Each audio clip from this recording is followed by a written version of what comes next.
Bueno, vamos a continuar con la clase. Nos habíamos quedado explicando la parte de la mucosa gástrica, ¿no? Como vemos acá en esta lámina, esta es la mucosa gástrica, ya habíamos dicho eso. Y tenía una diferencia con los otros tramos del tubo digestivo, porque a nivel del estómago nosotros tenemos una cubierta epitelial diferente, ¿no? Teníamos a nivel de la mucosa gástrica un epitelio cilíndrico simple, mucosecretor, como vemos acá.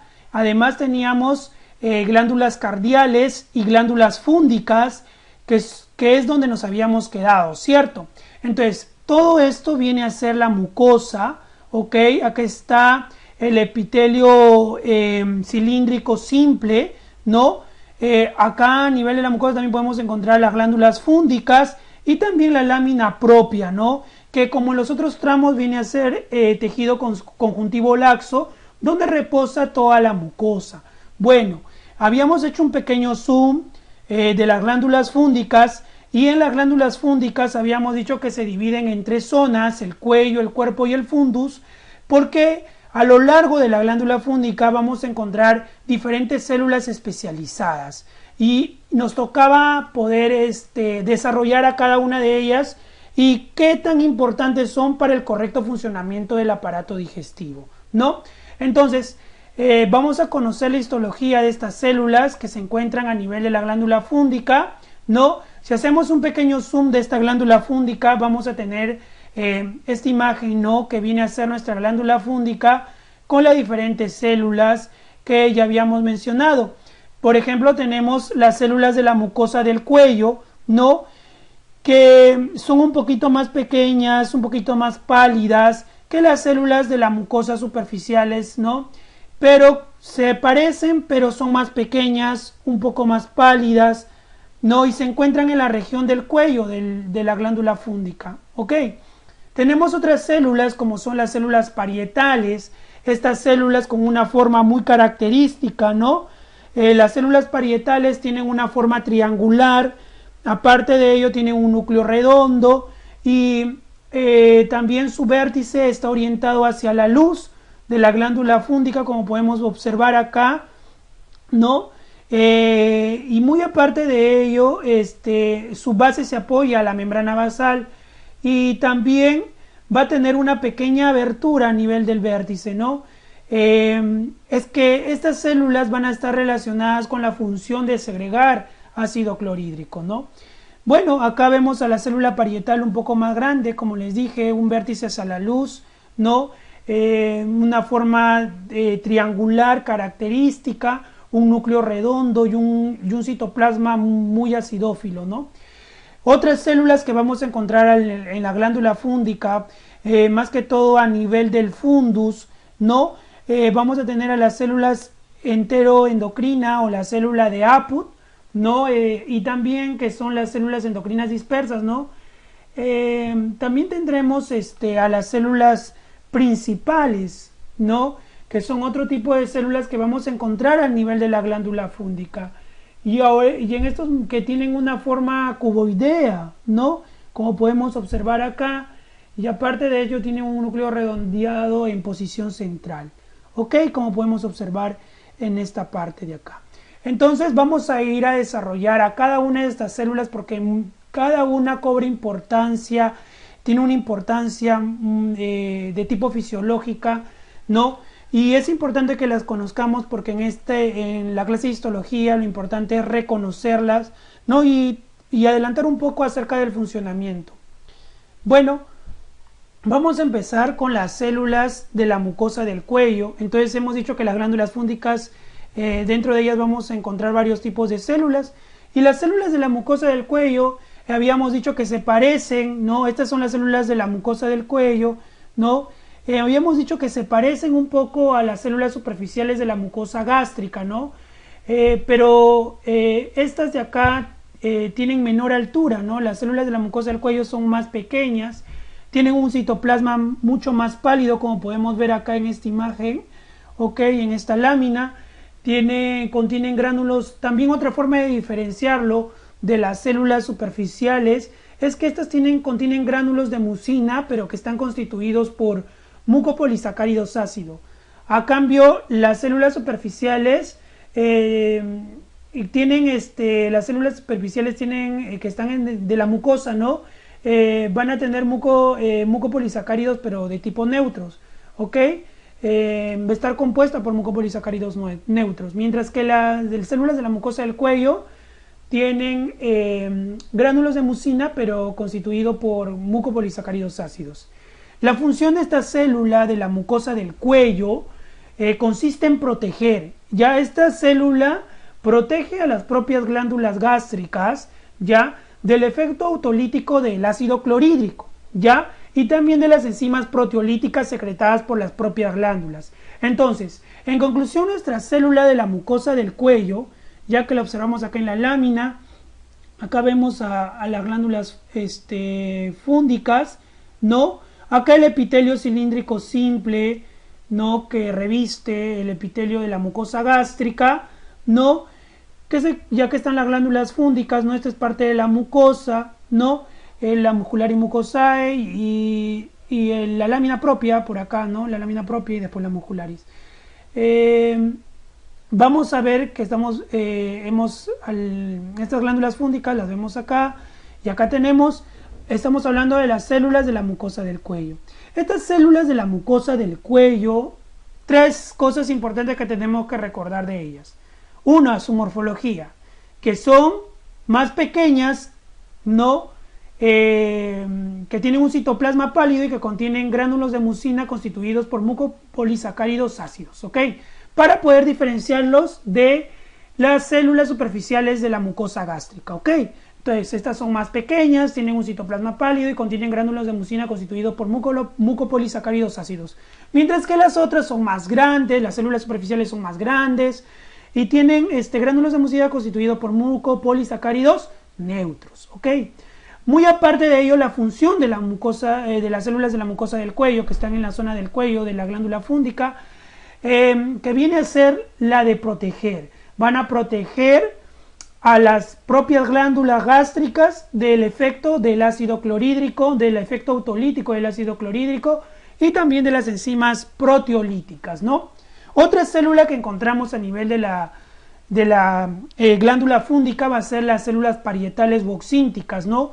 Estas células parietales están ubicadas más que todo a nivel del istmo, ¿ya? Y también del cuello de la glándula vamos a ver algunas, ¿no? Pues miren, acá están a nivel del istmo, a nivel del cuello. En la glándula fúndica a nivel del istmo y del cuello encontramos las células parietales. Miren, algunas también en el fundus también las encontramos. Entonces, estas células parietales están intercaladas con células de la mucosa, ¿no? Células de la mucosa del cuello, que ya hemos hablado hace un momento, ¿no? Y estas glándulas, estas células, disculpen, parietales, tienen forma triangular, ya habíamos dicho, como vemos acá, una forma triangular, con un vértice, el vértice está orientado hacia la luz de la glándula fúndica, y la base está apoyada en la membrana basal, a la que parece un poco desplazar, ¿ok?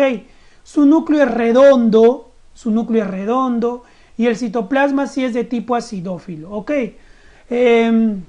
Ahorita vamos a ver una lámina de la célula parietal. El vértice presenta una invaginación, como se pueden dar cuenta, ¿no? Que penetra a través de un canalículo intracelular, ¿no? Tiene ahí abundantes mitocondrias, numerosos túbulos y vesículas del retículo endoplasmático liso que se comunican con el canalículo intracelular, pero no se observan gránulos de secreción. Pero lo importante de esta célula parietal es la función que cumple a nivel del aparato digestivo, porque esta célula es la encargada de segregar el ácido clorhídrico, ya por un mecanismo de intercambio de iones, que ahorita vamos a explicar.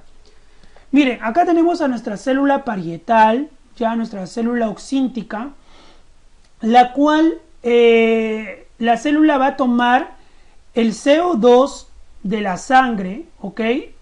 Ya va a tomar el CO2 de la sangre y con la participación de la anidrasa carbónica, ya una enzima, la anidrasa carbónica, va a combinar este CO2 con el agua. O sea, mi célula parietal va a extraer de la sangre el CO2, el dióxido de carbono.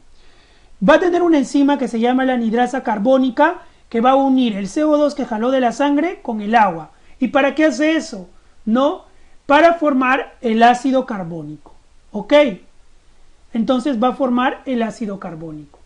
Este ácido carbónico se va a disociar. ¿Y se va a disociar en qué? En bicarbonato. ¿Ya? Y este bicarbonato nuevamente pasa a la sangre. ¿Ok? Pero al disociar el ácido carbónico en bicarbonato va a quedar libre un hidrogenión. ¿Ok? Un hidrogenión. Entonces, el hidrogenión va a ser transportado, el hidrogenión que quedó va a ser transportado a la parte apical de la célula. ¿Ok? Por una bomba ATPasa en intercambio de potasio con el hidrogenión. ¿Ok? Entonces el hidrogenión va a salir a la parte apical de la célula parietal. Y ahí vamos a tener un ion hidrógeno. ¿Ok? Y el bicarbonato se va a la sangre. ¿Ya? Entonces, ¿qué pasa? Por otra parte, la célula va a también a cotransportar, ¿no? Va a jalar de la sangre, ¿no? Toma un cloruro de la sangre, ¿no? Y va a tomar el cloruro y lo va a hacer que viaje el cloruro hacia la parte apical del vértice de la célula. Entonces, jala el cloruro de la sangre, mientras que devuelve el bicarbonato a la sangre, jala un cloruro de la sangre y lo traslada hacia la parte apical, hacia la parte del vértice de la célula, ¿no? Entonces, ¿para qué jaló el cloruro a la parte apical? La célula parietal para formar el ácido clorhídrico al juntar el ion hidrógeno con el cloruro. Entonces, el ácido clorhídrico no se forma dentro de la célula, sino se forma en la parte del vértice, en la parte de la luz, porque hemos dicho que el vértice está dispuesto hacia la luz de la glándula fúngica y es hacia la luz de donde se forma el ácido clorhídrico al encontrarse el cloruro con el hidrógeno. ¿Ok? Entonces, el bicarbonato producido, ¿no? Que hemos producido y que ha ingresado a la sangre nuevamente, ¿no? Este bicarbonato va a elevar el pH de la sangre, ¿no? Durante la digestión. Entonces, por eso que cuando nosotros consumimos una gran cantidad de alimento, se produce este fenómeno, se empieza a segregar ácido clorhídrico, se empieza a formar en la parte apical de la célula parietal, aumenta la cantidad de bicarbonato, porque el bicarbonato regresa a la sangre, ¿no? Regresa a la sangre después de disociarse el ácido carbónico, ¿no? Se convierte en bicarbonato y el hidrogenión que necesitamos, y el bicarbonato solo regresa a la sangre, ¿no? Y aumenta el pH de la sangre durante la digestión de alimentos, ¿no? Entonces, que quede claro, el ácido clorhídrico se forma en la superficie de la célula y no en su interior. Y este bicarbonato que aumenta el pH en la sangre se produce después de comer, ¿no? Se produce un estado de alcalosis por un incremento del bicarbonato. Y eso es lo que produce somnolencia, y eso es lo que nosotros llamamos comúnmente marea alcalina, ¿no? Después de ingerir mucha comida, te da ese sueñito, ¿no? Que a veces también después del almuerzo estás escuchando la clase y te da ese pequeño sueño. Es una marea alcalina producida por este fenómeno que ya lo saben, ¿no? Responsable en nuestra célula parietal y el consumo de alimentos, ¿no? Que es el estímulo para formar el ácido clorhídrico, que se forma en la luz de la célula parietal, ¿ok? Bueno, vamos a continuar. Entonces, acá en la lámina histológica vemos a nuestra célula parietal. Miren, aquí está la célula parietal, ¿no?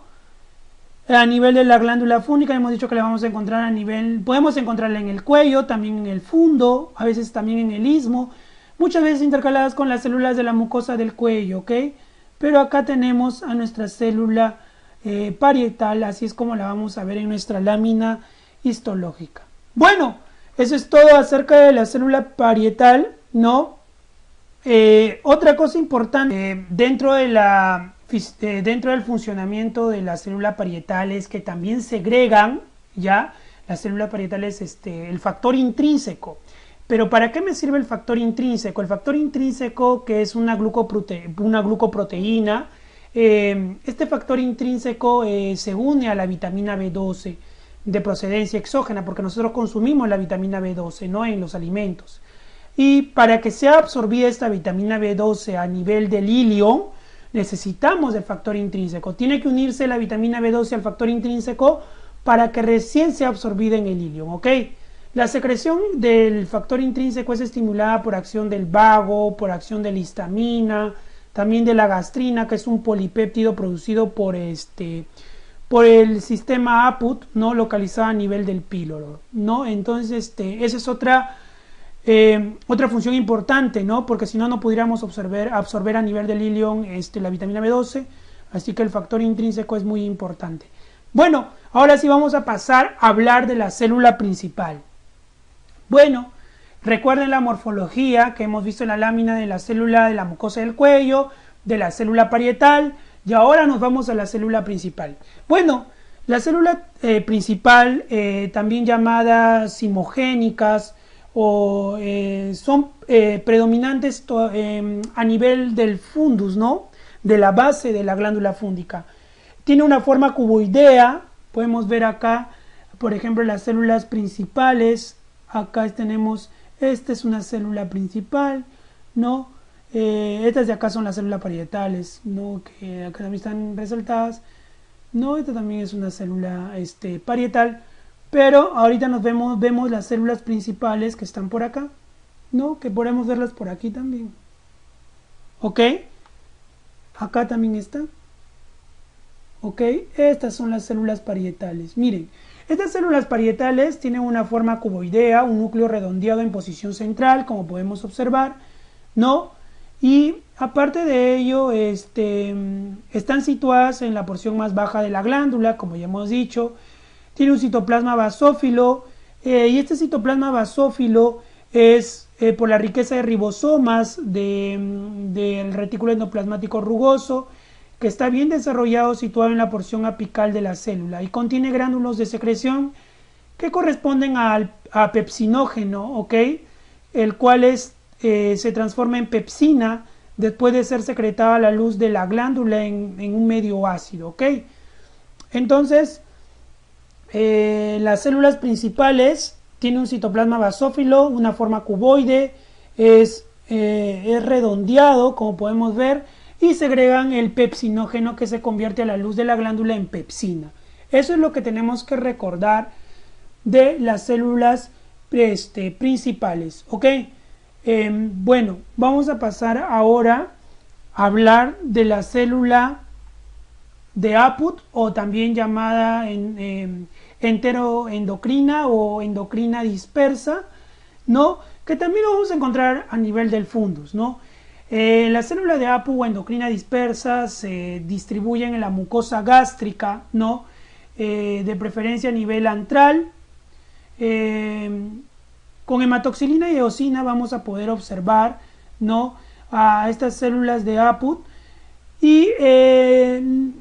pero no es posible diferenciarlas mucho, pero sí cuando son teñidas con colorantes con impregnación argéntica, por los que los llamaron así células argentafines o cromafines. ¿Por qué? Porque con este colorante sí se podían diferenciar muy bien, ¿no? En el antro gástrico, a nivel del antro, las células G estimuladas por el vago liberan la gastrina por su polo basal hacia la circulación sanguínea. Y entonces la gastrina es un polipéptido que estimula la secreción de la pepsina del estómago. Entonces, como habíamos dicho, la actividad exocrina del páncreas, la secreción de insulina, y también esta gastrina va a aumentar el peristaltismo gástrico y también el peristaltismo intestinal. Entonces, a nivel del antro tenemos estas células de APUT, ¿no?, que son mucho más son fáciles de distinguir con el colorante con la impregnación de argéntica, ¿no? Por eso que se llaman células argentafines o cromafines, no muy bien diferenciadas con la hematoxilina y eosina. Estas células, las células G, van a liberar la gastrina para la que estimule la secreción de pepsina. También van a ayudar a la actividad exocrina del páncreas, a la secreción de insulina y al peristaltismo gástrico y intestinal. Bueno, esa es la última célula de las glándulas fúngicas. Ya hemos hablado de toda la parte de la mucosa gástrica. Ahora hemos dicho que que las glándulas a nivel de la mucosa gástrica son las glándulas fúngicas, donde encontramos las células especializadas. Aparte de ello también están las glándulas cardiales, ¿no? Que ya hemos hablado de ellas, ¿no? Bueno, ahora nos toca hablar de las otras capas del estómago, ¿no? Que faltan la submucosa, ¿no? La muscular y la adventicia serosa. Bueno, también vamos a tener glándulas a nivel del antro y el píloro, porque como hemos dicho, por ejemplo, las células de Aput están más localizadas a nivel del antro. Entregamos el dibujo del estómago anatómico, ya hemos visto las partes, ¿no? El cardias, el fundus, el cuerpo, y en la parte de abajo tenemos al antro y al píloro, ¿no? Más que todo, para ver que a nivel del antro y del píloro, la parte baja del estómago, ¿no? También vamos a encontrar glándulas, ¿no? Pero que a diferencia de las que hemos visto en la parte fúndica, en la parte del fundus o del cuerpo, ¿no? Vamos a tener que estas glándulas son cortas y tienen mayor diámetro y siguen un curso contorneado. Las glándulas pilóricas, ¿no? Están constituidas por células muy parecidas a las células de la mucosa del cuello, con un citoplasma pálido y un núcleo basal, y también producen mucina. Presentan células argentafines, las células de Aput, las que acabamos de hablar, ¿no? Que hemos dicho que están también, las encontramos a nivel del antro, pues precisamente en las glándulas a nivel del antro, ¿no? Que son productoras de gastrina y de otros polipéptidos, hemos dicho, ¿cierto? Estas células de Aput en la región antral del estómago, ¿no? Bueno, solamente para decir que las glándulas, ¿no? A nivel del antro y el píloro pueden ser más cortas y tienen un mayor diámetro que las glándulas que hemos visto que hemos estado explicando hasta el momento, que estaban a nivel del cuerpo, ¿no? Y del fundus del estómago, ¿ok? Ahora sí vamos a pasar a hablar de las otras capas del estómago. Nos toca hablar, ya hemos hablado de la mucosa, la mucosa, ¿no? La mucosa que tenía su epitelio típico, diferente a lo que habíamos visto a nivel de la parte superior del tubo digestivo. Tiene un epitelio de tipo cúbico, ¿no? Tipo cilíndrico simple mucosecretor, con una lámina propia, y también vamos a encontrar a nivel de la mucosa glándulas cardiales y glándulas fúngicas, ¿no? Y donde las glándulas fúngicas tienen las células especializadas, ¿no? Ok, ya hemos hablado de la mucosa. Ahora pasemos a hablar de la submucosa, de la muscular y de la capa de la serosa o adventicia del estómago, ¿no? Bueno, a nivel de la submucosa del estómago, vamos a ver que está formado por tejido conjuntivo con fibras colágenas, reticulares y elásticas, y entre ellas se encuentran pocas células.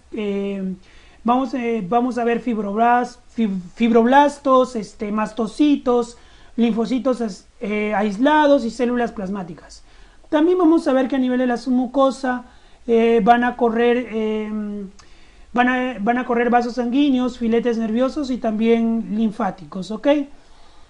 Eso es en cuanto a la submucosa del estómago, pero otra cosa que tenemos que recordar es que no presentan glándulas, ¿ok? A nivel de la submucosa no vamos a presentar glándulas, como hasta el momento también habíamos ido viendo que a nivel, por ejemplo, del esófago, las glándulas esofágicas se encontraban en la submucosa. Acá en el estómago las glándulas no se encuentran en la submucosa, no hay glándulas en la submucosa, ¿ok?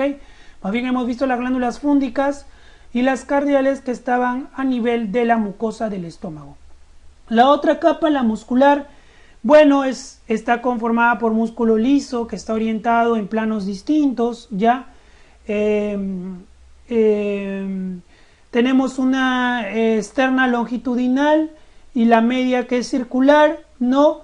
La interna también que es oblicua, ¿no? A nivel de la muscular. A nivel del píloro, las fibras musculares de la capa media son más gruesas, formando un esfínter pilórico, el famoso esfínter pilórico, ¿ok? Entonces, importancia de la capa muscular a nivel del píloro, que a nivel de la capa media se vuelve un poco más grueso, formando el esfínter pilórico. A nivel de la serosa, la capa de la serosa del estómago, ¿no?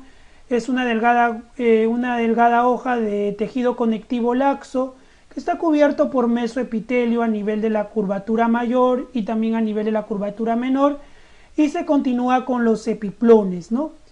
Y por ahí recibe la irrigación el estómago.